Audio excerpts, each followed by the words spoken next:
Class 7 Urdu, آج ہم پڑھیں گے نظم نعت۔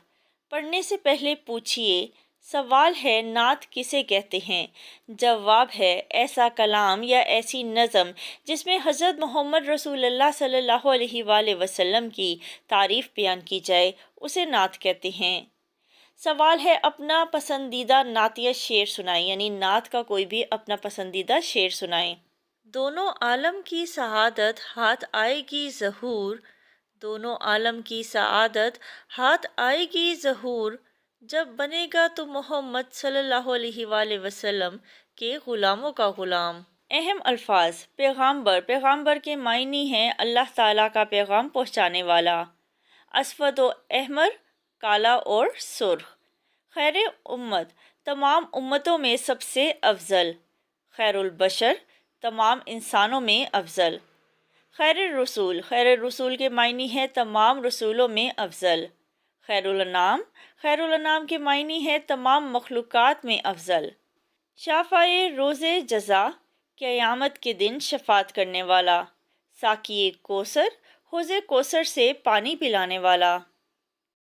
مرکزی خیال: اس نعت میں شاعر حضور پاک صلی اللہ علیہ وآلہ وسلم کی ذات اقدس پر سلام بھیجتا ہے اور کہتا ہے کہ اللہ کے بعد آپ صلی اللہ علیہ وآلہ وسلم کا سب سے اونچا مقام ہے۔ آپ صلی اللہ علیہ وآلہ وسلم کے فیض سے ذرہ اور خاکسار بھی آفتاب بن گئے۔ فیض کہتے ہیں کرم کو، مہربانی کو۔ آپ صلی اللہ علیہ وآلہ وسلم کی آمد سے گورے اور کالے کا فرق ختم ہو گیا۔ آپ صلی اللہ علیہ وآلہ وسلم اللہ تعالیٰ کے آخری نبی ہیں۔ معراج کی رات سدرۃ المنتہا کے مقام پر حضرت جبریل علیہ السلام رک گئے، مگر آپ صلی اللہ علیہ وآلہ وسلم اس مقام سے بھی آگے تشریف لے گئے۔ آپ صلی اللہ علیہ وآلہ وسلم قیامت کے دن شفاعت فرمائیں گے اور حوض کوثر سے پانی بھی پلائیں گے۔ اشعار اور ان کی تشریح: اے خدا کے آخری پیغامبر، تجھ پر سلام، سب سے اونچا ہے خدا کے بعد تیرا ہی مقام۔ تیری فیاضی نے ذروں کو بنایا آفتاب، بن گئے اونٹوں کے چرواہے زمانے کے امام۔ حوالہ متن: نظم نعت، شاعر حافظ ظہور الحق ظہور۔ تشریح: اس بند میں شاعر رسول اللہ صلی اللہ علیہ وآلہ وسلم کی ذات اقدس پہ سلام پیش کرتا ہے اور کہتا ہے کہ اللہ تعالیٰ کے بعد سب سے اعلیٰ اور عرفہ مقام آپ صلی اللہ علیہ وآلہ وسلم کا ہے۔ یہ کون و مکان اللہ تعالیٰ نے آپ صلی اللہ علیہ وآلہ وسلم کی خاطر پیدا فرمائے۔ اس جہاں میں کوئی بھی دوسرا آپ صلی اللہ علیہ وآلہ وسلم کے مقام و مرتبے کا مقابلہ نہیں کر سکتا۔ شاعر کہتا ہے کہ آپ صلی اللہ علیہ وآلہ وسلم کی سخاوت اور فیاضی ہی کی بدولت عرب کے چرواہے، جن کی حیثیت ذرہ برابر بھی نہیں تھی، اسلام کی تعلیمات سے ان میں ایسا نکھار آیا کہ وہ سورج کی طرح روشن ہو گئے، اور جو جہالت کی تاریکی میں ڈوبے ہوئے تھے وہ زمانے کے امام اور رہنما بن گئے۔ اس شعر میں حضرت عمر رضی اللہ تعالیٰ عنہ کی مثال دی گئی ہے کہ اسلام قبول کرنے سے پہلے وہ اونٹ چرایا کرتے تھے۔ اونٹ آپ رضی اللہ تعالیٰ عنہ سے سنبھالے نہیں جاتے تھے، وہ بھاگ جاتے تھے۔ اسلام قبول کرنے کے بعد آپ رضی اللہ تعالیٰ عنہ کے دور حکومت میں سب سے زیادہ فتوحات ہوئیں اور سب سے زیادہ اسلامی حکومت قائم ہوئی۔ بند نمبر 2: اسود و احمر کے تو نے ختم کر ڈالی تمیز، ایک ہی صف میں بٹھا دیے تو نے آقا و غلام۔ تیری امت کیوں نہ پائے خیر امت کا خطاب، تو ہے خیر البشر، خیر الرسول، خیر الانام۔ اسود و احمر کہتے ہیں کالا اور سرخ کو۔ خیر امت، تمام امتوں میں سب سے افضل۔ خیر البشر، تمام انسانوں میں افضل۔ خیر الرسول، تمام رسولوں میں افضل، اور خیر الانام یعنی تمام مخلوقات میں افضل۔ تشریح: اس بند میں شاعر کہتا ہے کہ آپ صلی اللہ علیہ وآلہ وسلم کی آمد کے بعد زمانے سے رنگ و نسل کی تمیز ختم ہو گئی۔ آپ صلی اللہ علیہ وآلہ وسلم نے زمانے کو بتا دیا کہ اللہ کے نزدیک کوئی گورا یا کالا نہیں۔ اللہ کے نزدیک مقام اور مرتبہ رنگ و نسل کی بنیاد پر نہیں بلکہ تقویٰ کی بنیاد پر ہے۔ آپ صلی اللہ علیہ وآلہ وسلم کی آمد کے بعد کالے اور سفید آقا و غلام سب ایک ہی صف میں کھڑے ہو گئے۔ عرب کے لوگ غلاموں سے برا سلوک کرتے تھے۔ آپ صلی اللہ علیہ وآلہ وسلم نے اس ظالمانہ رویے کو ختم کیا اور مساوات کا درس دیا۔